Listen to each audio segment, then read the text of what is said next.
a scream under moonlight, and a manor full of secrets. Welcome to Eco Mysteriosa. I am your host, Rvela. This community amazes me. Drop a comment and tell me where you're tuning in from. Your voices bring these mysteries alive. Let's uncover the Moonlight Manor. It was a warm June afternoon in the village of Little Bristow, the sort of afternoon that seemed destined for gossip rather than tragedy. The vicar's wife, Mrs. Eliza Mortimer, had insisted on hosting her annual summer garden party at Moonlight Manor, the grand house on the edge of the village now owned by Colonel Geoffrey Arbuthnot and his much younger wife, Cecilia. The manor had once been the pride of the district, though its present occupants had never quite endeared themselves to the locals. The colonel was stiff and brusque, with a military air that put people off, while Cecilia Arbuthnot, with her silken gowns and careless laughter, was thought by many to be just a little too modern. Still, they opened the grounds for the fete, and the villagers came in droves, if only to see the house and speculate on its owners. Miss Marple, who had been persuaded by her friend Mrs. Mortimer to attend, sat quietly beneath a lilac bush, with a plate of seed cake balanced neatly on her lap. She appeared to be enjoying the music from the string quartet, but in truth she was watching the people around her with her usual mild curiosity.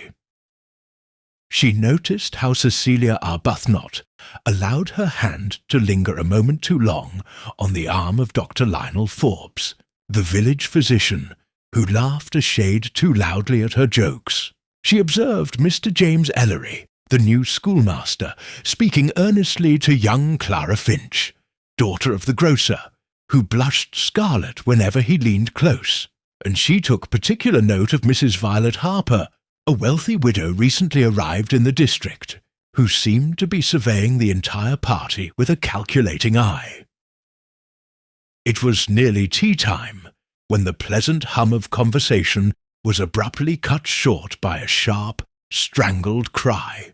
Heads turned toward the rose garden, where Cecilia Arbuthnot had been only moments before. Several guests rushed forward, only to draw back in horror. For there, sprawled across the gravel path, lay Cecilia herself, her fair hair dishevelled, her summer dress darkened by a spreading stain of crimson.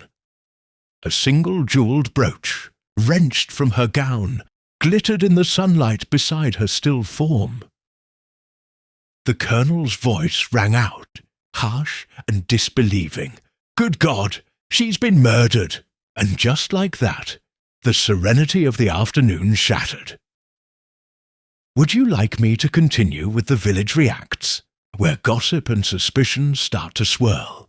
Or would you prefer I expand this first chapter with more atmosphere and character introductions before moving on? The silence that followed the colonel's cry was almost unbearable. For a moment, the air itself seemed to hang suspended, as though the roses and lilacs of Moonlight Manor had bent forward to listen. Then came the rush of voices, a tide of horrified exclamations that surged across the lawns. Women clutched at their pearls or their parasols. Men muttered about getting help, and somewhere a child began to cry before being swiftly spirited away by a flustered nursemaid. Colonel Arbuthnot himself knelt beside his wife's body, his ruddy complexion drained of colour. His large hands trembled as he reached for her wrist, as though clinging to some final hope that there might still be life in her. Miss Marple, who had risen with everyone else but had not moved closer, could see the effort it took for the proud man to steady his jaw and draw himself up, his grief already half hidden beneath a soldier's self-command. Dr. Lionel Forbes pushed through the gathering crowd, his medical bag somehow in his hand, though no one could have said when he had retrieved it. He bent quickly over Cecilia, his sharp profile cutting against the afternoon light. His fingers probed at her throat, his expression tightening into something grim. After a few moments he looked up and shook his head. "She's gone," he said simply. "A knife wound. Deep. Clean." His voice faltered, and he glanced toward the colonel before adding more quietly, "Instantaneous." A ripple of shock coursed through the party guests. There were murmurs of disbelief, sharp inhalations, and the hushed thunder of speculation beginning to rise. Miss Marple heard someone, Mrs. Mortimer, she thought, say in a horrified whisper, "But who could have done such a thing? Here, of all places." The colonel's voice cut across the noise, hoarse but commanding. "Someone fetch the police, at once!" He looked around sharply, his eyes fierce. "No one is to leave this garden until they arrive. Do you hear? No one!" It was Mr. James Ellery, the earnest young schoolmaster, who dashed off toward the lane that led into the village. His thin legs carried him at a surprising speed, though his face was pale with shock as he went. Meanwhile, the villagers, though some of them hardly knew the Arbuthnot's beyond nods in church, clustered together in little knots, whispering furiously. Miss Marple, still standing slightly apart beneath her lilac bush, found herself listening as she often did, not so much to the words themselves as to the tones, the patterns, the betrayals hidden in a tremor of voice or the careful silence of lips. Mrs. Violet Harper, for instance, was saying in her polished, slightly superior tone, "Well, I cannot imagine such a thing." Cecilia seemed flighty, yes, but harmless. Perhaps it was a thief, caught in the act. These grand houses do attract unsavoury types. Yet her eyes, sharp and calculating, swept not toward the hedges or the garden gates, but across the guests themselves, as though weighing each for guilt. Mrs. Mortimer, fluttering in agitation, clung to the arm of her husband, the vicar, insisting that she had warned Cecilia only last week about leaving valuables about. "That brooch, you see, the emerald one, it's quite famous, and in a crowd like this, well, temptation comes so easily," she fretted. Her words drew attention to the glittering jewel still lying on the gravel, an accusatory spark beside the body. Young Clara Finch, pale and trembling, spoke only once, murmuring something about having seen Cecilia walking quickly toward the rose garden just before tea. But when Miss Marple gently asked whom she had been with, Clara only shook her head, eyes wide with fright, and would not say more. Dr. Forbes remained kneeling by the body, a handkerchief pressed against the wound in a futile attempt at dignity for the dead. His face was composed, but Miss Marple did not miss how his jaw worked slightly, or how his gaze lingered, not on Cecilia, but on the colonel, whose heavy breathing and clenched fists spoke of rage restrained. The arrival of Inspector Graves, summoned by Ellery's dash to the constabulary, interrupted the rising swell of speculation. Graves was a square-shouldered man with thinning hair, and a manner that suggested he liked things tidy and quickly settled. He wasted no time, striding into the garden with 2 constables in tow. "Now then," he barked, holding up a hand for silence, "let's have order.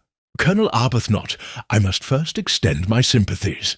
A dreadful business, but I'll need your cooperation, and that of everyone here. No one is to leave until I have statements." He bent to examine the body, his expression growing more grim as Dr. Forbes confirmed the wound's nature. Graves straightened, his eyes narrowing as they swept the assembled company. "A knife, you say, Doctor? Well, that means our culprit is still close at hand. No stranger could have slipped in and out without notice at a gathering such as this." A murmur of assent, or alarm, passed through the guests. Miss Marple watched with mild interest as suspicion was sown with those words. Necks craned, glances flickered, and already people began to eye one another with a careful wariness. Inspector Graves began his inquiries at once, asking sharp questions about movements, whereabouts, acquaintances. Who had last seen Mrs. Arbuthnot alive? Who had entered the rose garden? Who had been missing from the lawns when the cry was heard? The answers were confused, overlapping, and in some cases contradictory. Mrs. Mortimer was certain she had seen Cecilia walking alone. Mrs. Harper was equally certain she had been with someone, though she would not hazard whom. The Colonel insisted his wife had merely gone to retrieve a shawl she had left on a bench. Clara Finch grew pale again when addressed directly, and stammered that she had noticed nothing at all. Nothing at all. Miss Marple observed all of this quietly, her head tilted just slightly, her eyes soft and unthreatening behind their wire spectacles. She noticed that while many spoke too much, offering details to clear themselves, others spoke too little, as though silence might serve better. And she noted with especial care the way Colonel Arbuthnot bristled at every mention of his wife's name, as though he would have preferred to put a lock on her memory even before her body was cold. As the inspector's questioning wore on, dusk began to settle, casting long shadows across the manor grounds. Lanterns were lit, their flickering glow adding a strange unreality to the scene. The laughter of only an hour before seemed now to belong to another lifetime. The constables carried Cecilia's body into the house at the Colonel's stiff command, and the guests, though restless, eager to leave, were held until their names and addresses had been carefully recorded. One by one, they drifted away under the inspector's stern gaze, their whispers trailing into the night air. Miss Marple lingered a moment longer. She bent, as though to adjust the hem of her sensible tweed skirt, and her eyes fell once more on the emerald brooch that had been retrieved from the gravel and placed carefully on a handkerchief by a constable. Such a lovely piece, she thought, and yet so curiously positioned, for had it been torn in a struggle, it ought to have fallen nearer to the body, not a little distance away, as though cast off in haste. She said nothing. It was not her way to press herself forward. Instead, she allowed the thought to settle, quiet as a bird alighting on a branch, and followed Mrs. Mortimer home with an air of gentle fatigue. But in her mind, threads had already begun to weave together. For Miss Marple, who knew human nature as other people knew their needlework, had already observed enough to sense that beneath the village's shock lay something else, something dark, complicated and entirely human. And as she tucked herself into bed that night, the sound of Cecilia Arbuthnot's strangled cry seemed to echo still in the summer air, mingling with the whispers of the village that would surely grow louder with morning light. Would you like me to continue with the next section, the village gossip and theories spreading, the next morning at the same immersive pace, or expand the inspector's initial questioning further before moving to the aftermath? Morning in Little Bristow arrived with deceptive serenity. The air was cool and fragrant after a light summer rain in the night, and the village stirred as it always did. Shutters opening, milk bottles rattling, the low hum of carts on the lane. Yet beneath the ordinary rhythms, a current of unease ran sharp and strong. For in every house, at every breakfast table, conversation turned to only one thing: the murder at Moonlight Manor. By mid-morning, the lanes and cottages were alive with speculation. Mrs. Mortimer, who had scarcely slept and whose nerves had not yet recovered from her role as hostess, had already received 3 callers before she had finished her second cup of tea. One insisted Cecilia Arbuthnot must have been killed by a jealous woman. Another whispered that it was clearly a crime of passion, perhaps involving the handsome Dr. Forbes. The third hinted darkly at the Colonel's temper, reminding Mrs. Mortimer that military men could be fierce when provoked. Miss Marple, who had called in herself with the quiet courtesy of an old friend, sat knitting placidly in the vicarage sitting-room while the flood of gossip poured forth. Her needles clicked gently, and her head bent ever so slightly, giving no indication of judgment. She listened, not only to the words, but to the eagerness with which they were spoken, the relish with which each new morsel was turned over. The villagers, she knew, did not wish Cecilia Arbuthnot's death to be meaningless. They craved a story, a moral, a culprit they might fit to their preconceived notions of human weakness. Jealousy, of course, Mrs. Mortimer said for the third time, dabbing at her eyes with a handkerchief. Why, I distinctly saw Cecilia laughing with Dr. Forbes just before the dreadful business. It is exactly the sort of thing to inflame tempers. And you know, she added, lowering her voice, though only Miss Marple and her maid were present, his poor late wife was scarcely cold in her grave before people noticed how attached Cecilia had grown to him. Perhaps, oh, I hardly like to say it, but perhaps she pressed her attentions where they were not welcome. Miss Marple allowed her knitting to rest a moment in her lap. I have always found, dear Eliza, she murmured in her mild voice, that when ladies appear to press too eagerly, it is often the gentlemen who are not nearly so reluctant as they pretend. She resumed her knitting, and Mrs. Mortimer blinked, unsure whether she had been contradicted or agreed with. Elsewhere in the village, conversations took other shapes. At the grocer's, Clara Finch, pale and hollow-eyed, endured the questions of half a dozen customers at once. She insisted she had seen nothing useful, though her trembling hands betrayed her nerves. In truth, she remembered far too much. Cecilia's laughter floating back from the rose garden, the quick turn of her head as though beckoning someone, the glimpse of a shadowed figure that Clara dared not name aloud. Fear clutched her throat whenever she thought of it, and so she denied and denied, her evasions feeding more speculation than the truth might have done. By the smithy, a group of men discussed the colonel with grave tones. Hard fellow Arbuthnot, one said, didn't like the way his wife carried on. Always thought there'd be trouble there. Mark my words, the inspector will be looking hard at him. But another shook his head. A soldier doesn't knife his wife in a rose garden. If he'd had it in mind, he'd have gone about it differently, more direct. Not like this, with everyone about. Dr. Forbes himself was not to be found that morning. Patients who came to his surgery discovered the door locked and the windows shuttered. Some muttered darkly that his absence was a sign of guilt. Others, more charitable, supposed he had gone to assist Inspector Graves. In truth, he was neither hiding nor assisting, but pacing his own drawing-room, his thoughts in turmoil, though none in the village could have known it. Miss Marple, meanwhile, took her leave of Mrs. Mortimer and walked slowly along the lane back toward her own cottage. Her expression was gentle, her eyes thoughtful. She did not hurry. She observed the hedgerows, the damp leaves glistening in the sun, and the way neighbours leaned together to whisper, drawing back with guilty startlement when she passed.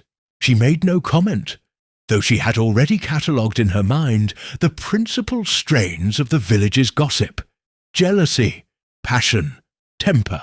Each theory, so confidently expressed, was neat and tidy. Too neat, Miss Marple thought, for real life. At Moonlight Manor, Inspector Graves was already hard at work. He had spent the morning questioning the colonel, who received him in a stiff-backed chair in his study, every inch the soldier called before a superior. The colonel repeated what he had said the night before, that his wife had gone into the garden to fetch her shawl, that he had been speaking to Mrs. Harper at the time, that he had heard the cry and rushed at once.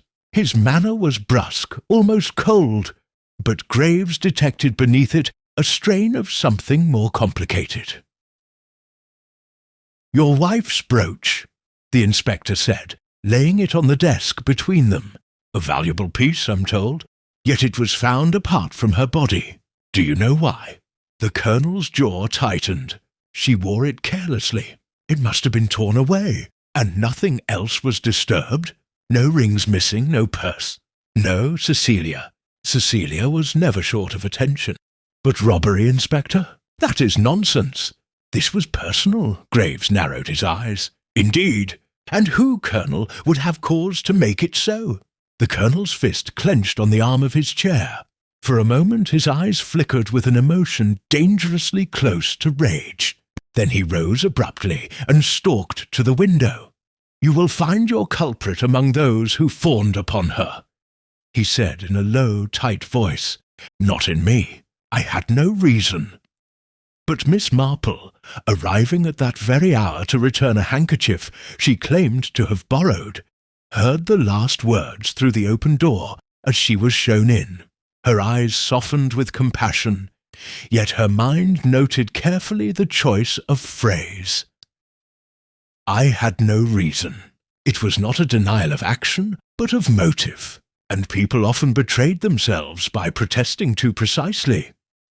She made her courtesy, expressed her sorrow, and departed with the air of an old lady quite out of her depth. Yet, as she walked away from the manor, she was already turning over small but curious details. The placement of the brooch, the nervous silence of Clara Finch, the tight control in the Colonel's voice. Human nature, she reflected, was like her knitting. Pull a single thread, and a whole pattern unravelled. Pattern unravelled. Pattern. By afternoon, the gossip had grown so wild that Inspector Graves felt compelled to address the village more formally. He stood on the green outside the inn and announced that all who had attended the party would be required to give full statements at the constabulary the following day. Until then, no conclusions were to be drawn. The law will find the guilty party, he declared, and no honest villager need fear. Yet his words did little to quiet the storm, for already suspicions had taken root. Some whispered of the Colonel's temper, others of the doctor's attentions, still others of mysterious figures slipping about the garden paths. The murder of Cecilia Arbuthnot had become more than a crime.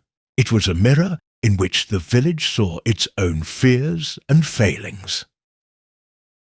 Miss Marple, sitting by her window with her knitting, listened to the echoes of these whispers drifting through the open air. Her needles clicked softly, and her expression remained serene. Yet in her heart she knew that the greatest danger lay not in the rumours themselves, but in the truths they concealed.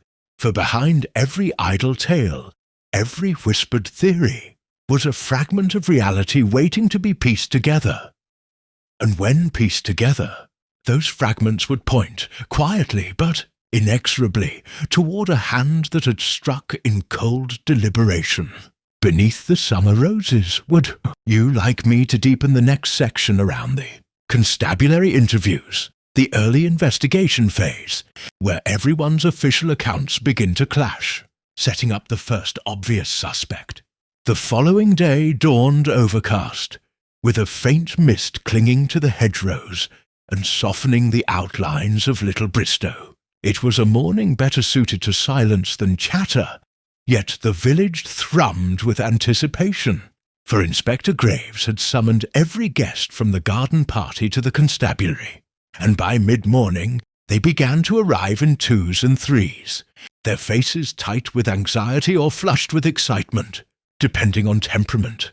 Miss Marple arrived punctually, of course, though she did not present herself as one of the first to be interviewed. She preferred, as was her custom, to sit quietly in the waiting area with her knitting, and allow others to speak first.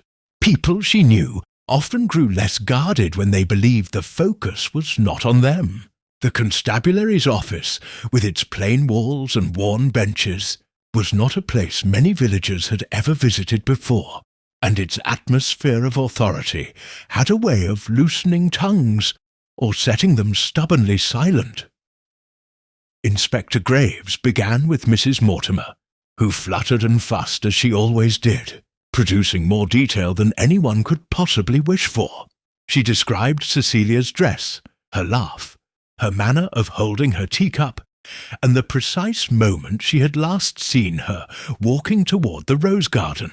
She mentioned, almost as an afterthought, that Dr. Forbes had been beside her not long before, and then repeated for emphasis that Colonel Arbuthnot was nowhere in sight. Miss Marple, listening from her bench, caught the faintest shift in tone. Mrs. Mortimer wanted her words to point toward someone, but she was too polite to say it outright. Next came Mrs. Violet Harper. She swept into the inspector's office with the composure of a woman used to having her word believed. Her testimony was brisk. She had been speaking to the colonel at the very moment Cecilia left, and therefore he could not possibly have been the culprit. She admitted with a delicate arch of the brow that she had not noticed Cecilia's companion, though she was certain there had been one.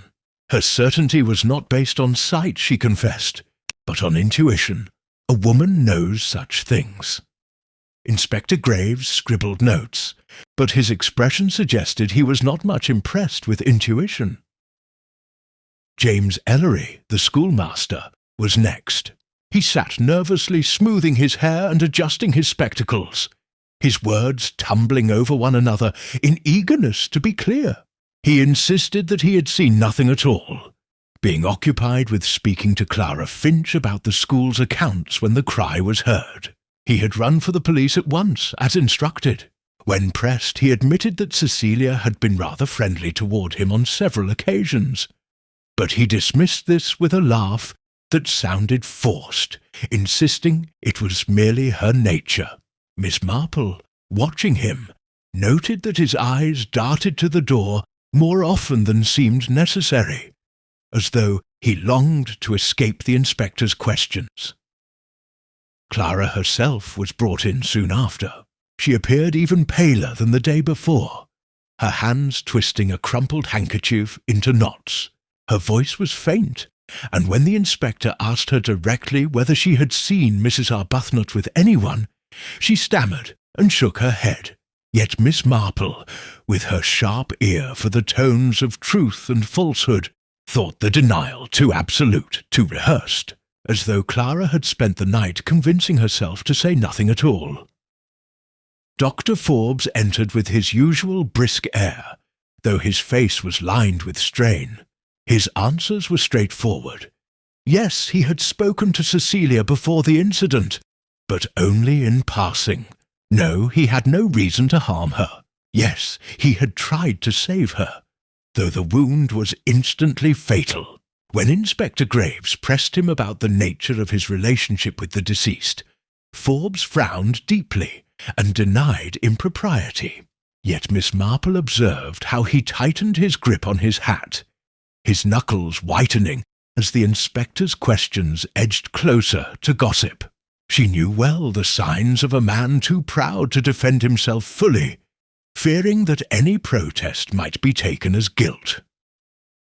Finally, Colonel Arbuthnot himself gave his statement. He stood as though before a court-martial, his shoulders square, his voice clipped. He repeated what Miss Marple had already heard, that he had been speaking to Mrs. Harper, that his wife had gone to fetch a shawl, that he had no reason to suspect anyone in particular. Yet there was something in his tone, something guarded, almost hostile, that suggested more was left unsaid. Inspector Graves leaned forward, clearly sensing it too. "Colonel," he said slowly, "your wife was stabbed with a knife of some precision. Not a hunting blade, not a kitchen utensil. A slender weapon, sharp as a surgeon's tool. Do you keep such knives in your house?" The colonel's eyes flickered, almost imperceptibly, and for the first time he hesitated. "I keep no such thing," he replied at last, his voice low, "and if Cecilia possessed such trinkets, I knew nothing of them." When the colonel had left, Inspector Graves remained silent for a long moment, his pencil poised above his notebook, At last he turned to one of his constables. "See if any of the house staff can account for the knives in the kitchens. And check the doctor's bag. A surgeon's tool, I said, and the doctor was nearest to her when she died." This last remark spread swiftly once the villagers learned of it. By evening, half the parish was convinced that Dr. Forbes was under suspicion. "It must be him," they said to one another with a mixture of relish and dread. "He had the tools, he had the opportunity, and everyone knows he was fond of her." It was the neat, simple story that people longed for. A doctor driven by passion, striking in a moment of jealous rage, yet Miss Marple, sitting by her parlour fire, did not share their certainty. She knew how human beings long to settle upon the obvious suspect, to soothe themselves with an easy answer, but she also knew that true wickedness was seldom so convenient. As she laid her knitting aside, her thoughts returned once more to Clara Finch's trembling denial, to the Colonel's too precise protestation, and to the curious position of that emerald brooch on the gravel. The village believed it had found its culprit, but Miss Marple felt in her bones that the truth was not yet ready to show its face. Instead, it lingered in the shadows, waiting for some small, overlooked detail to draw it out into the light. And so, while Inspector Graves prepared to question Dr. Forbes further, Miss Marple resolved to pay a quiet visit to Clara Finch the next morning.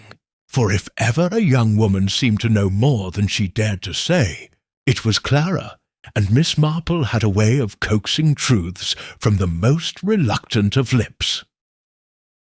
The next morning broke with a pale, watery sun that seemed reluctant to pierce the low clouds drifting over Little Bristow.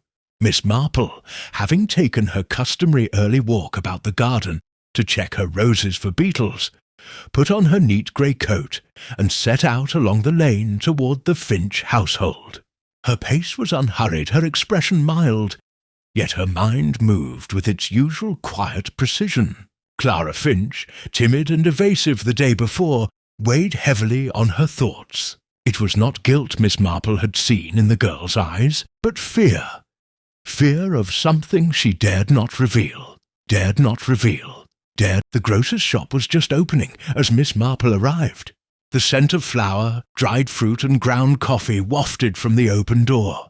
Inside, Clara's father was stacking tins on a shelf, his ruddy face already flushed from the morning's work. Clara herself stood behind the counter, pale and wan, her eyes fixed on the scales before her. She started visibly when the bell above the door tinkled at Miss Marple's entrance. "My dear," Miss Marple said warmly, setting her handbag upon the counter, "I hope I am not intruding so early. I found myself in need of a little tea, and you always seem to have the very best blend." Clara managed a faint smile and reached for a packet, though her hands trembled slightly as she wrapped it in brown paper. "Of course, Miss Marple," she said in a low voice. "The usual Assam?" "Yes, indeed. Assam is just the thing for a morning such as this. Though, if you were to recommend another blend, I should be quite happy to take your advice. You see, I have always thought a young lady such as yourself, with keen senses, might notice subtleties that escape the rest of us."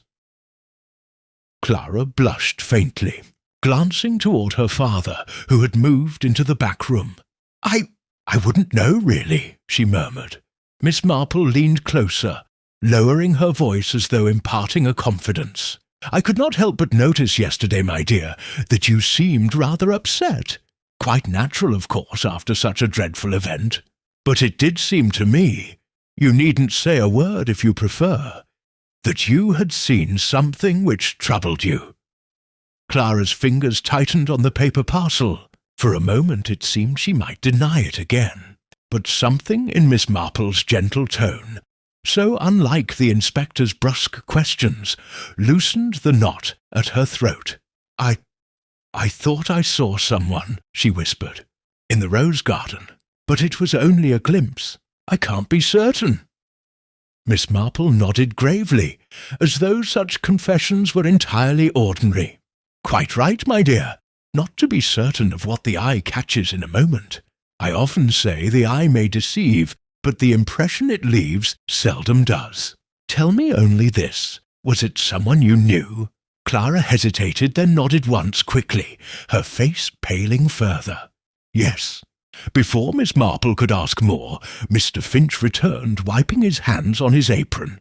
Clara fell silent at once, pressing the parcel of tea into Miss Marple's hands, as though eager to be rid of her. Understanding the girl's reluctance to speak before her father, Miss Marple offered a kind smile, paid for her purchase, and left with no sign of disappointment. She had learned enough for now.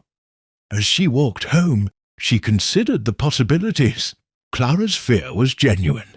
The girl was not inventing stories. If she had recognized the figure, then it must have been someone she knew well, someone she feared to accuse. Fear, Miss Marple knew, could spring from many sources: loyalty, affection, or dread of reprisal. The question was which of these bound Clara's tongue. At the constabulary, meanwhile, Inspector Graves was growing more impatient. He had questioned Dr. Forbes again that morning, pressing him hard on his instruments, his relationship with the deceased, and the gossip swirling through the village. The doctor's temper had flared, his replies curt and edged with indignation. "Do you imagine I carry about a dagger for amusement?" he snapped at one point.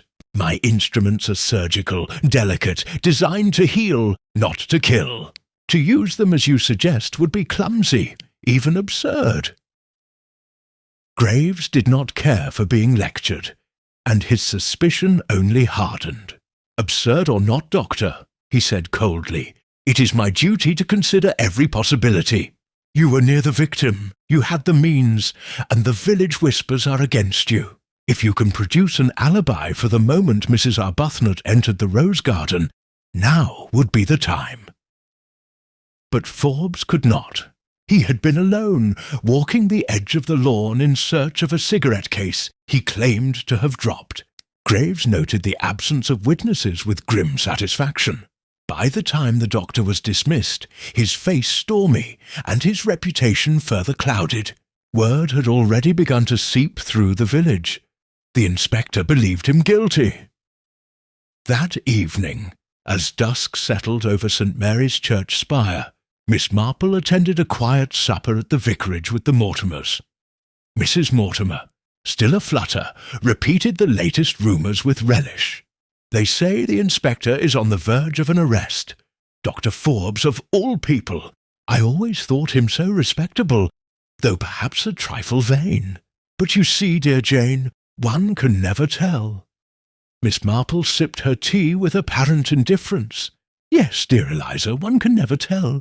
Though in my experience, when everyone is quite certain of a person's guilt, it is often because they prefer the story to the truth." The vicar looked up from his soup with mild surprise. "Do you mean you think the doctor innocent, Miss Marple?" "And I think, dear Mr. Mortimer," she replied, her eyes gentle yet intent, "that innocence and guilt are not always as they appear. It is most curious, for instance, that Mrs. Arbuthnot's brooch should have fallen so far from her body. One might almost suppose it had been placed there. And if so, why? Such little details can be very revealing if one only considers them with patience." Mrs. Mortimer blinked, then dismissed it with a wave. "Oh, you and your little details, Jane. You always see significance where the rest of us see nothing." But Miss Marple only smiled, knowing from long habit that people often overlooked the most telling clues. She thought again of Clara Finch, trembling as she admitted to seeing someone. The girl's fear was not of the doctor. That much was certain. No, her fear lay closer to home, tangled in the quiet, ordinary lives of the villagers. And Miss Marple had every intention of discovering just whose shadow Clara had glimpsed among the roses. Later that night, While the village settled into uneasy slumber, Colonel Arbuthnot sat alone in his study at Moonlight Manor. The room smelled faintly of brandy and pipe smoke, and the Colonel's heavy frame was sunk deep in the leather armchair. On the desk before him lay the emerald brooch, its green facets catching the lamplight. He stared at it for a long time, his brow furrowed, his jaw set, as though wrestling with a memory or a decision he could not bring himself to voice aloud, when at last he rose and placed the jewel in a locked drawer. His movements were abrupt, almost guilty. The village might gossip about Dr. Forbes, but Miss Marple suspected that the truth lay elsewhere. In glances unspoken, in words half-swallowed, in the small human betrayals that revealed themselves only to the most patient observer. She folded her knitting that night with a sense of quiet resolve. Tomorrow, she told herself, she would begin to draw the threads more tightly, until the pattern began to show. For murder was never truly random, never without its web of motive and connection, and in Little Bristow, under the calm surface of village life, those threads were waiting to be pulled. The following day brought with it a restless wind that rattled shutters and set the elm trees whispering along the village green. Little Bristow seemed unable to settle. Housewives lingered in doorways longer than necessary, their eyes darting toward the lane that led to the constabulary. Men spoke in lowered voices outside the inn, shaking their heads with grim satisfaction at each fresh rumour. All believed that Dr. Forbes's arrest was imminent, and many seemed almost relieved that suspicion had found a convenient home. Miss Marple, however, was not among them. After a simple breakfast of porridge and honey, she tidied her cottage with her usual care, then set out once more with quiet purpose. She did not head directly for the constabulary, where she knew Inspector Graves was compiling his case against the doctor, but instead walked toward the Finch household again. Clara had revealed just enough to convince Miss Marple that she held the key to a very different understanding of the crime. The girl's fear was too real, her evasion too deliberate. When Miss Marple arrived, she found Clara alone in the back garden, hanging washing on a line that fluttered wildly in the breeze. The girl looked pale, her hair escaping its pins, and she jumped at the sight of her visitor. "Oh, Miss Marple, you startled me," she said breathlessly, clutching a damp sheet to her chest.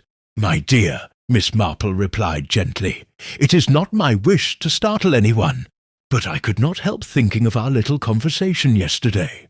You were kind enough to tell me you had glimpsed someone near the rose garden.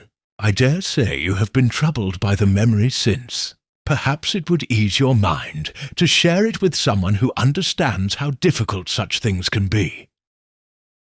Clara's lips trembled. She turned her face away, fixing her eyes on the fluttering linen. "I shouldn't say anything. It isn't my place. It isn't my place. It is—" Miss Marple stepped closer, her voice low and reassuring. "I know very well what it is to feel burdened by something one has seen. But you see, my dear, silence sometimes causes greater harm than truth, especially when an innocent person's reputation may be at stake. The inspector is convinced of Dr. Forbes's guilt, yet you and I both sense that is not the whole of it. Would you wish your silence to condemn him, if indeed he is blameless?" At this, Clara's eyes filled with tears. She dropped the sheet and pressed her hands together tightly. "I saw Mrs. Arbuthnot with someone," she whispered. "I saw her with Mr. Ellery, the schoolmaster. They were walking quickly, as if they didn't want to be noticed. I thought at first it was innocent, but then I heard her laugh. That laugh she had, so knowing. And he looked at her as if—" Clara broke off, her cheeks burning scarlet. "I couldn't mistake it, but I couldn't say it yesterday. I was afraid. Mr. Ellery teaches the children. My father respects him. If people thought—" Miss Marple laid a gentle hand on the girl's arm. "You did quite right to be cautious, my dear. But you are equally right to speak now. Thank you for trusting me. The truth, however painful, is always safer than concealment." She left Clara with soothing words, though her mind was anything but calm. The revelation of Mr. Ellery's presence with Cecilia Arbuthnot was an entirely new thread, one that changed the pattern considerably. A quiet, earnest young schoolmaster involved with the Colonel's glamorous wife. It was unexpected, yet Miss Marple knew better than most that passion and folly were often concealed behind the most unassuming facades. At the constabulary, Inspector Graves was in no mood for new threads. He had spent the morning examining the doctor's surgical instruments, which had been delivered reluctantly from his surgery. Though none appeared to match the wound precisely, Graves remained convinced. A sharp knife, narrow and precise, that's what the doctor had at hand. He muttered to his constables, "Opportunity, means and motive. What more could one require?" When Miss Marple appeared at his office door, he looked up with a sigh. "Miss Marple, I suppose you've come to tell me you've solved it already, eh?" She smiled mildly. "Oh, nothing so grand, Inspector. But I did think it might interest you that Clara Finch has remembered seeing Mrs. Arbuthnot with someone in the rose garden. Mr. Ellery, in fact." Graves's eyebrows shot up. "Ellery? The schoolmaster? Nonsense! He was speaking to Clara herself at the time." Miss Marple's eyes twinkled behind her spectacles. "Ah, but youth is often loyal in curious ways. Clara wished to shield him, I think. Yet she could not hide her distress, and now she admits it was Ellery she saw." The inspector frowned deeply, drumming his fingers on the desk. If that's true, it changes things. The doctor may not have been the last with her after all. But what reason would Ellery have had? A man of his sort doesn't suddenly stab a woman in a garden. Miss Marple's needles clicked softly as she resumed her knitting. Human nature, Inspector, is very much the same in schoolmasters as in soldiers and doctors. Appearances can be deceiving. People seldom act without reason, but the reasons are often smaller, pettier, or more personal than one imagines. A man may smile at his pupils by day, and yet harbour passions by night. Graves scowled, unwilling to concede her point, yet unable to dismiss it entirely. "Very well, I'll have Ellery brought in again. We'll see what he has to say when pressed." And so, later that afternoon, James Ellery was summoned once more to the constabulary. He arrived pale, his hands twitching at his hat brim, and when asked directly whether he had been with Cecilia Arbuthnot in the rose garden, his denial was too hasty, too emphatic. Graves leaned forward, his voice sharp. "We have a witness who places you there, Mr. Ellery. Will you still deny it?" Ellery faltered, his composure cracking. At last he stammered, "Yes, I was with her, but only for a moment. She wished to speak privately. She said she might help me with a certain difficulty." His voice dropped, and his eyes darted toward Miss Marple, who sat quietly knitting in the corner. "It was nothing improper. I swear it. What difficulty?" Graves demanded. Ellery's face turned scarlet. "It is personal." "I cannot say." The inspector's gaze hardened. "You will say, or you will be held in suspicion of murder." Ellery swallowed hard, then confessed in a rush. "I had debts, gambling debts. Foolish, I know. Mrs. Arbuthnot discovered it somehow. She said she might persuade her husband to lend me the money, or else she would pay it herself.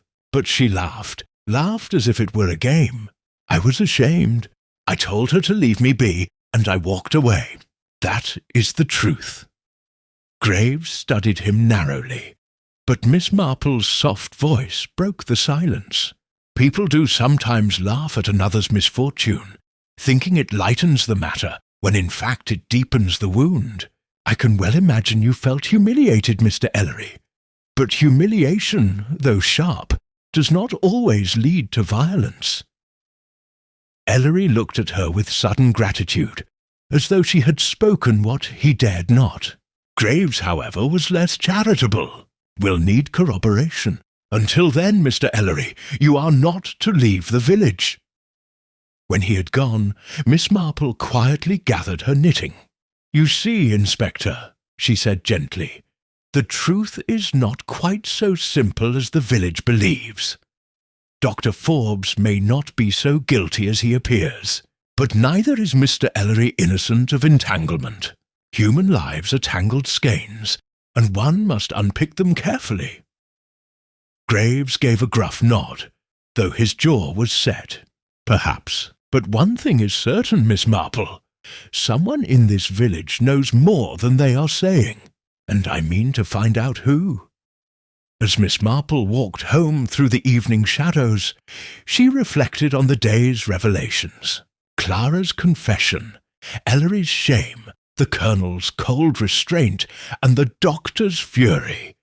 They were all threads in the same knot, yet the knot was far from untied. In her heart she sensed another twist to come, something that would cast the village into deeper confusion before the true pattern emerged. And she, with her quiet patience, would be ready when it did. The evening after Mr. Ellery's uneasy interview, Little Bristow buzzed with more whispers than ever. The story of the schoolmaster's debts spread like fire through dry grass, mingling with the earlier talk of Dr. Forbes's supposed infatuation and the Colonel's stern reserve. The villagers, never content with one theory when three could be had, began weighing each in turn, some swearing that Ellery's shame must have driven him to desperate measures, others insisting that the doctor's passion was the only explanation, and still others darkly muttering that the Colonel had the strongest motive of all, though none dared say it too loudly. Miss Marple observed the gossip with her usual quiet patience, though she could not help noting how swiftly the tide of suspicion turned from one man to another, each theory seized upon with equal fervour, and abandoned as quickly when a new rumour arrived. It was human nature, she reflected, to hunger for certainty even in the absence of evidence. But she also knew that somewhere in the shifting sands of talk lay grains of truth, if only one listened carefully enough. The next morning, Inspector Graves called another meeting at the manor itself. He declared that it was necessary to reconstruct Cecilia Arbuthnot's final movements before the assembled guests, staff, and principal suspects. The Colonel had agreed reluctantly, though his manner grew more severe with each passing day, as though the presence of investigators and villagers in his house was a personal affront. The company gathered in the great drawing-room, the air heavy with tension. Mrs. Mortimer fidgeted on the edge of her chair, eager for the drama. Mrs. Harper sat composed, her eyes sharp and assessing. Dr. Forbes stood stiffly apart, his jaw clenched. James Ellery looked as though he wished himself anywhere else, and Clara Finch, pale and anxious, hovered near the door, unable to refuse the inspector's summons, but desperate not to draw notice. Graves began briskly. We know Mrs. Arbuthnot left the lawn shortly before tea. We know she entered the rose garden, and that she was discovered moments later, fatally stabbed. What we must determine is who was with her in that interval. Mr. Ellery, you admit you spoke with her there. Dr. Forbes, you admit you had spoken with her earlier that afternoon. Colonel, you were in conversation with Mrs. Harper. Beyond this, matters grow confused. He gestured toward the garden doors. We shall walk the path together. Each of you will show me where you stood, what you saw, what you did. Perhaps then the truth will begin to take shape. The group filed out into the garden, the summer air heavy with the scent of roses, almost cloying in its sweetness. The gravel crunched beneath their feet as they retraced Cecilia's last steps.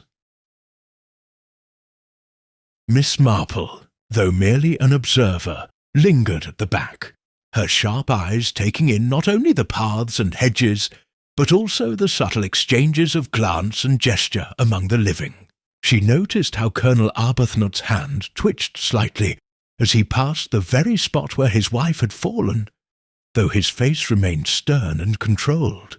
She saw how Dr. Forbes bent his head, avoiding the eyes of others, while Ellery looked almost sick with shame, and she observed Clara Finch watching the proceedings with wide eyes, her lips pressed tightly, as though holding back a cry. At the Rose Arch, Graves halted them.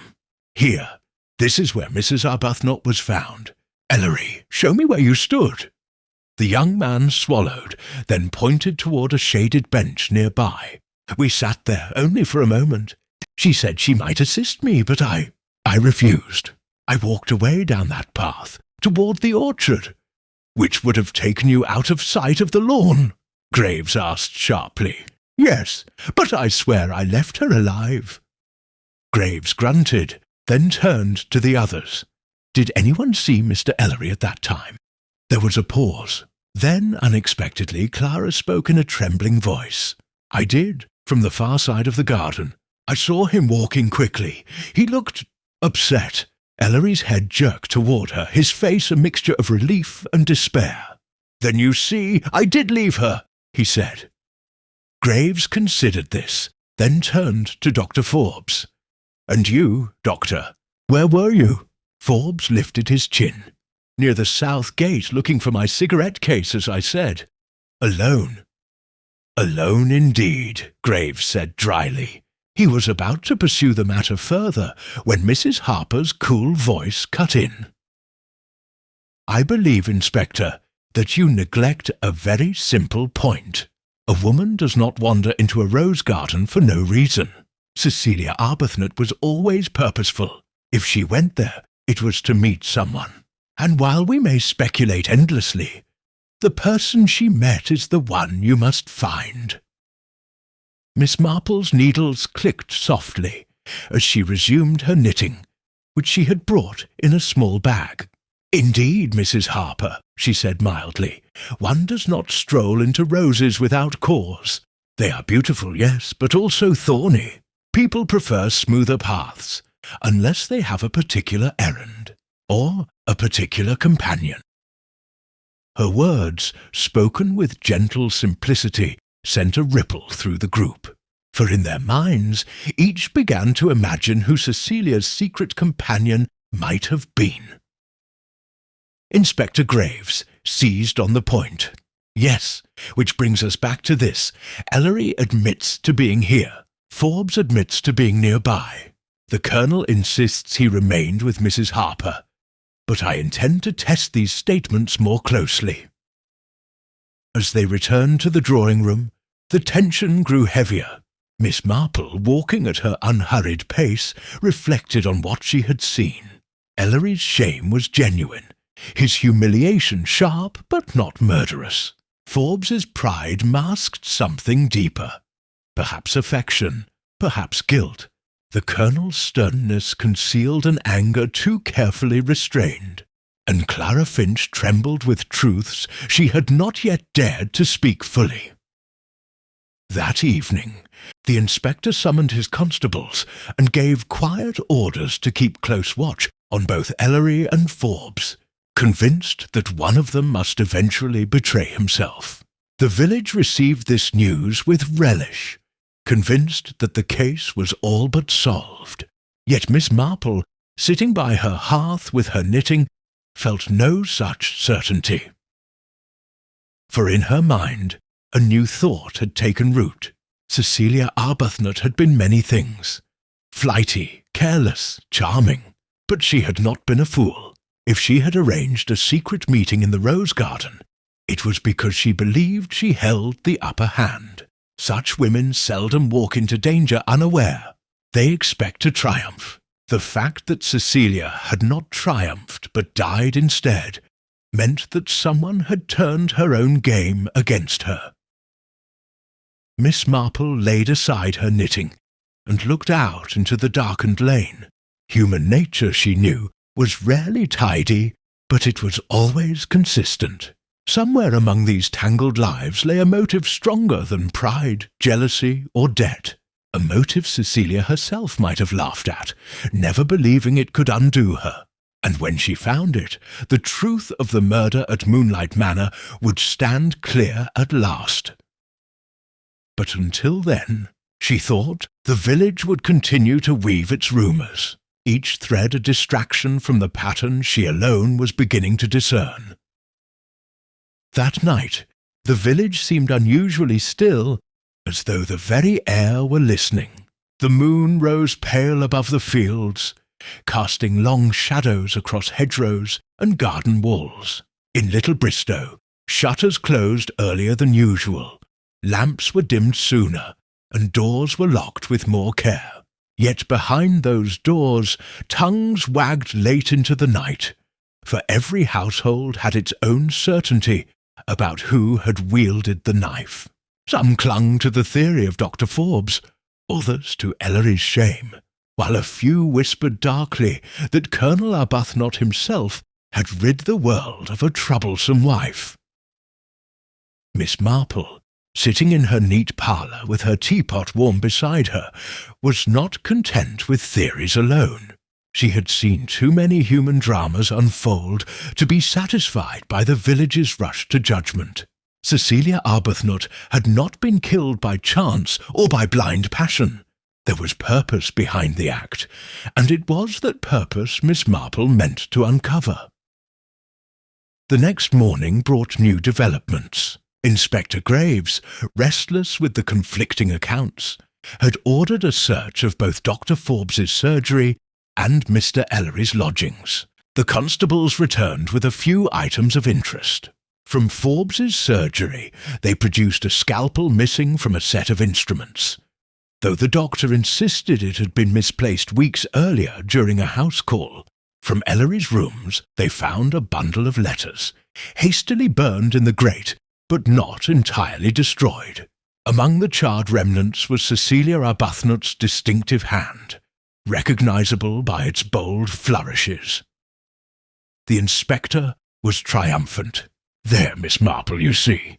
The doctor with his missing knife, the schoolmaster with his incriminating correspondence. Both had secrets with her, and either might have struck in a fit of passion. One way or another, I shall have my culprit." Miss Marple examined the fragments of the letters with her mild, near-sighted squint. The ink was blurred, the sentences incomplete, but one phrase was still legible. The Colonel must never know. She said nothing, but her lips pressed together slightly, as though she had added another stitch in the pattern she was knitting. Later that day, she encountered Mrs. Harper walking briskly along the lane toward the post office, her hat tilted smartly against the sun.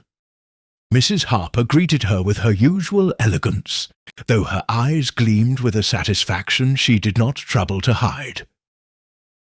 "I hear the inspector has made real progress," she said lightly. "It will be the doctor, of course. Men of his type cannot resist temptation, and if not him, then that foolish schoolmaster. Either way, I dare say Colonel Arbuthnot will be relieved to see the matter closed." Miss Marple gave a small, almost imperceptible nod. "Yes, my dear Mrs. Harper. It is very convenient, is it not, when a matter may be tidily concluded? Though I have always thought convenience and truth are not always the closest of companions." Mrs. Harper laughed, a little too sharply, and excused herself. Miss Marple continued on her way, her thoughts turning over with quiet persistence. She had observed long ago that Mrs. Harper was never far from the Colonel's side, and though she had spoken loftily of truth and justice, there was a curious eagerness in her manner whenever Cecilia Arbuthnot's faults were mentioned.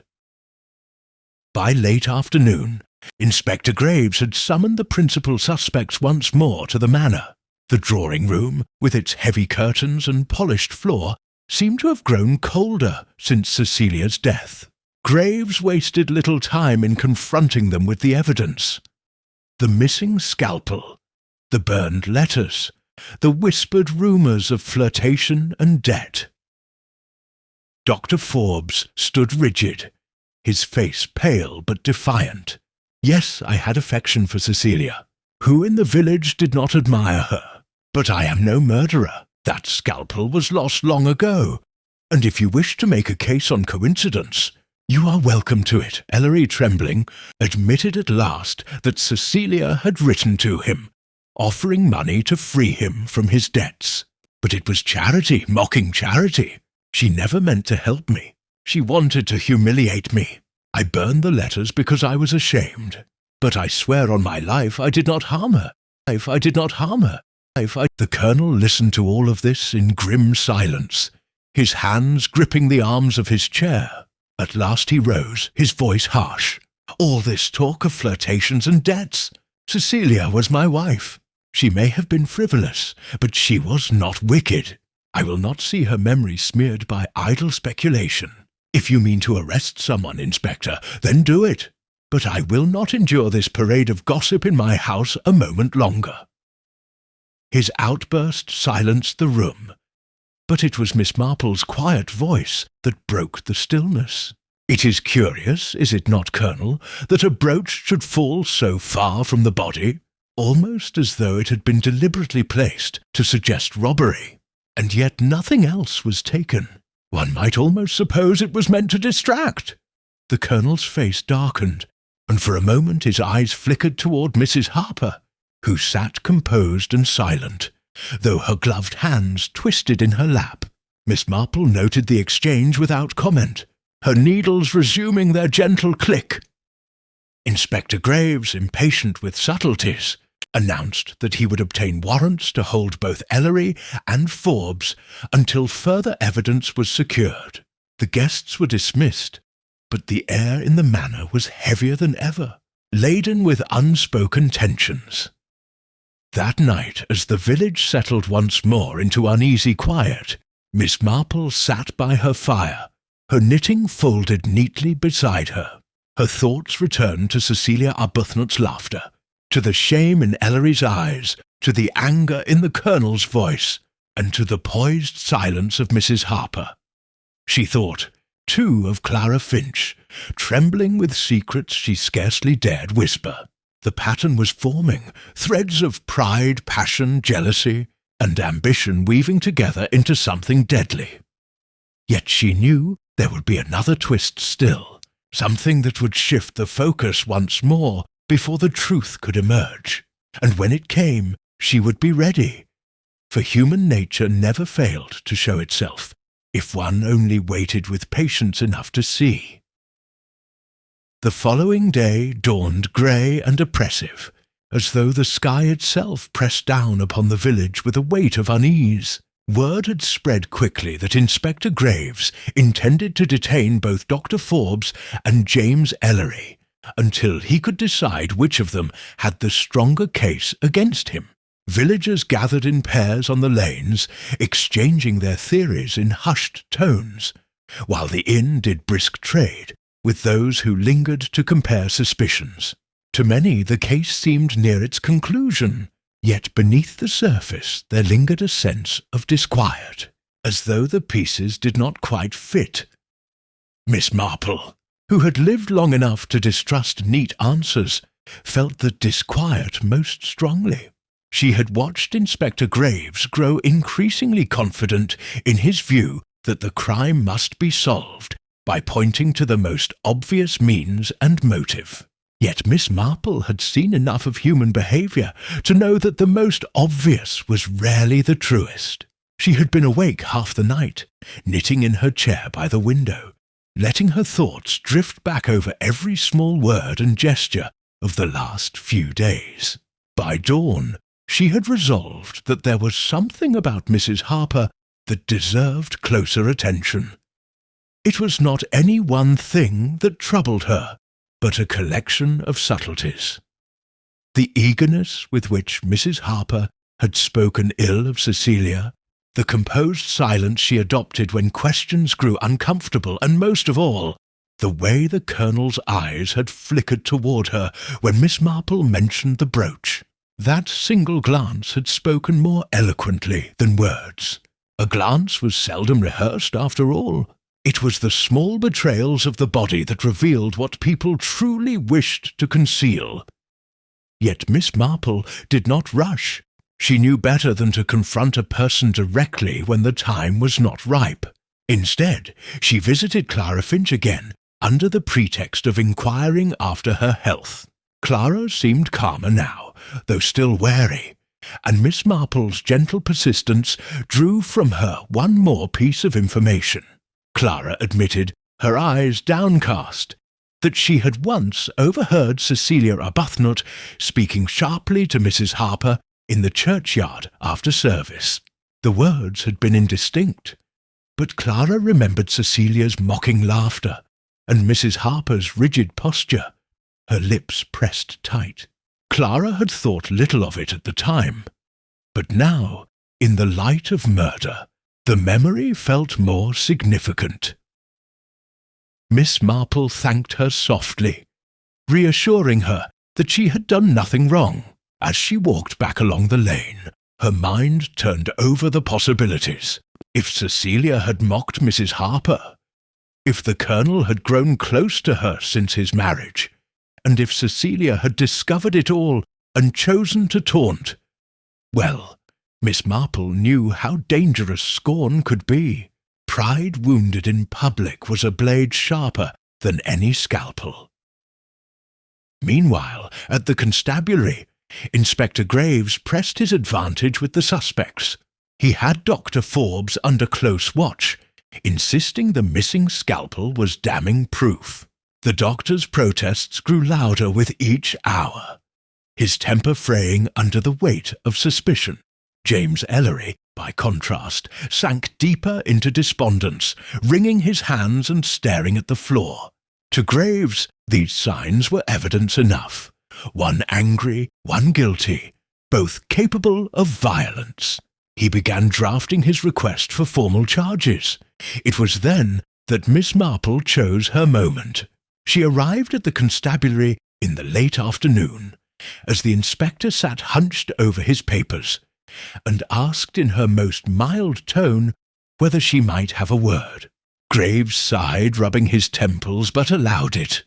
"I would not dream of interfering in police matters," she began, her hands folded neatly on her handbag.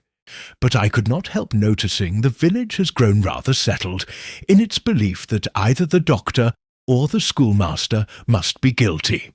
It reminded me, you see, of a little incident in my own village some years ago, when a poor maid was accused of theft.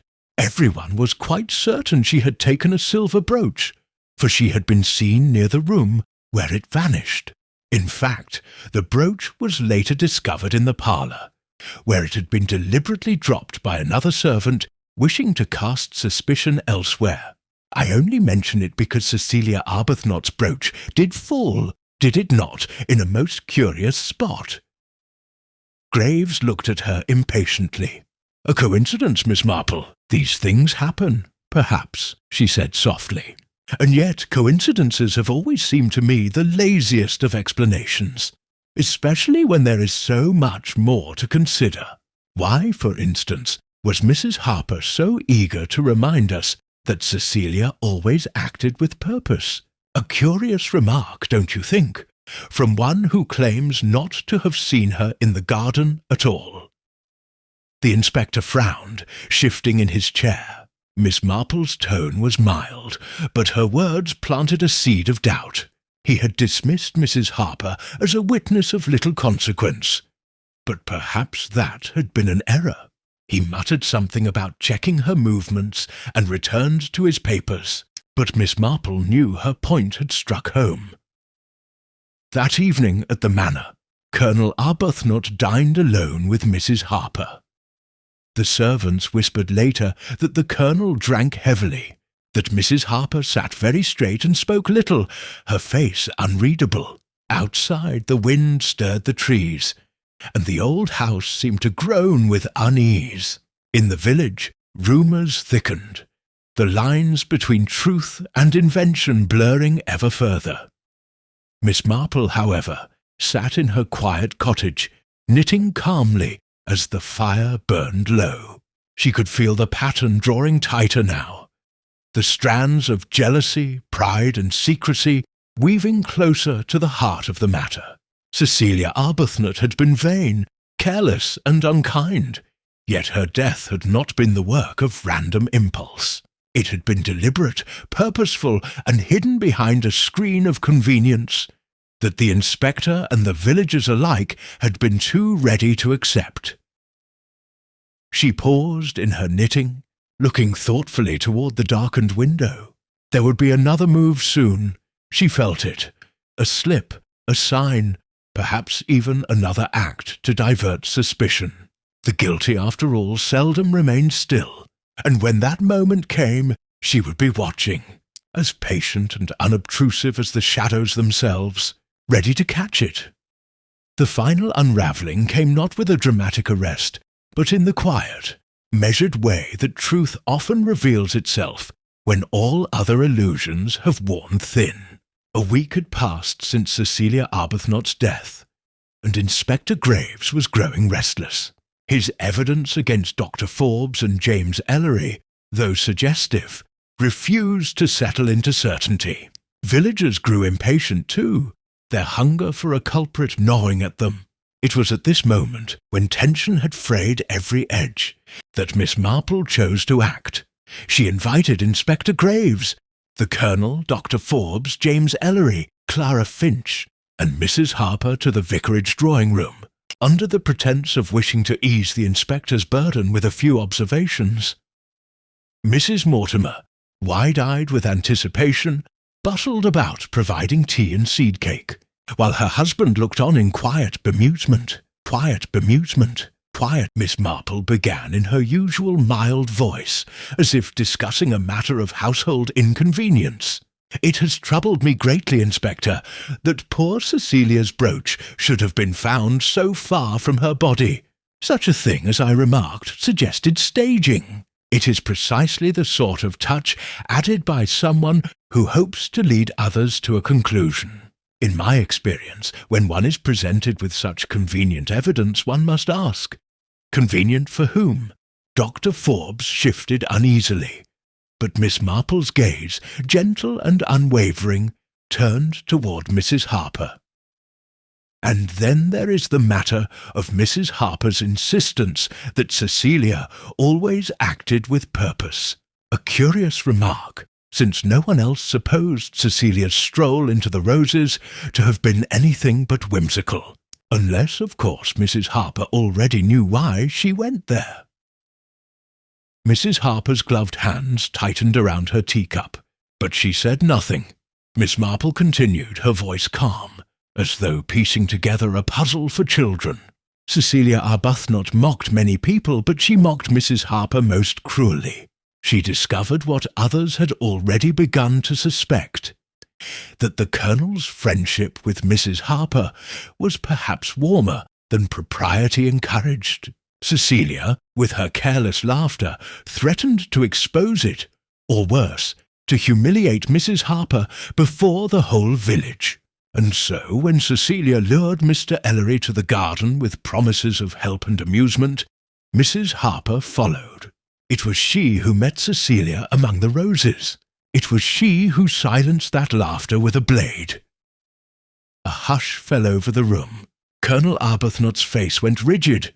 His jaw clenched as if struck. Inspector Graves blinked. His pen stilled over his notebook. Clara Finch covered her mouth with both hands, eyes wide. Mrs. Harper's composure faltered only for a moment. She set her cup carefully on the saucer, her movements deliberate, and lifted her chin. "You have a talent, Miss Marple, for making the ordinary seem damning." "Yes," Cecilia taunted me. "Yes, she was cruel. But to accuse me of murder—" "It is not merely my suspicion," Miss Marple interrupted softly. "It is in the details. The brooch, placed too far, meant to whisper robbery, when no robbery had taken place. The Colonel's unguarded glance toward you when it was mentioned, and most of all, Clara Finch's memory of your quarrel in the churchyard. You had cause, you had pride wounded, and you had opportunity. Dr. Forbes's missing scalpel was merely a red herring, convenient because you knew the inspector would seize upon it. And Ellery's letters, well, they burned quickly enough, but not before you knew they might serve to blacken his name too. Mrs. Harper's lips pressed into a thin line, her silence speaking louder than denial. The Colonel, stricken, muttered hoarsely, "Good God, Violet!" Miss Marple's eyes softened, though her words remained steady. "I do not doubt you loved the Colonel, Mrs. Harper. But murder cannot be excused by love, nor by humiliation. It only reveals the frailty of human pride. Cecilia Arbuthnot was vain, yes, and unkind, but her life was taken not by passion uncontrolled, but by pride that would not endure mockery." For a long moment no one moved. Then Mrs. Harper's hand trembled as she reached for her gloves. Her voice, when it came, was calm, almost weary. "You are a shrewd woman, Miss Marple. I'd hoped to bury the matter beneath gossip and the inspector's bluster, but it seems nothing escapes those patient eyes of yours."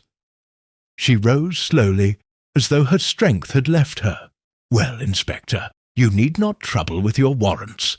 I shall come quietly." Graves, astonished and chastened, signalled to his constables, who stepped forward at once.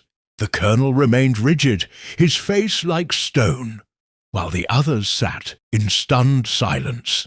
Miss Marple simply folded her hands over her knitting, her expression one of quiet sorrow rather than triumph. In the days that followed, Little Bristow returned slowly to its routines, though the air of unease lingered. Gossip, once wild and frantic, now grew hushed, tinged with guilt for having been so quick to condemn the wrong suspects. Dr. Forbes resumed his practice, though with a more subdued manner. James Ellery remained at the school, his debts gradually resolved through more honest means, but he carried himself with a humility that suggested he would not soon forget his entanglement. Colonel Arbuthnot withdrew into his solitude, his pride wounded in ways no one could mend. Miss Marple, for her part, went on with her garden, her teas, and her knitting. To most, she seemed unchanged, the same gentle spinster whose sharp eyes saw everything and judged nothing. Yet when Mrs. Mortimer pressed her one afternoon to explain how she had solved it, Miss Marple smiled faintly and said it was nothing really. People often give themselves away, if one only watches with patience. Murder is merely an extreme expression of human folly, and human folly, my dear Eliza, is everywhere. And with that, she took up her knitting once more, as calm and unassuming as ever, while the village of Little Bristow slowly settled back into its uneasy peace, the shadow of Moonlight Manor lingering in whispers but fading, as all scandals do, into memory.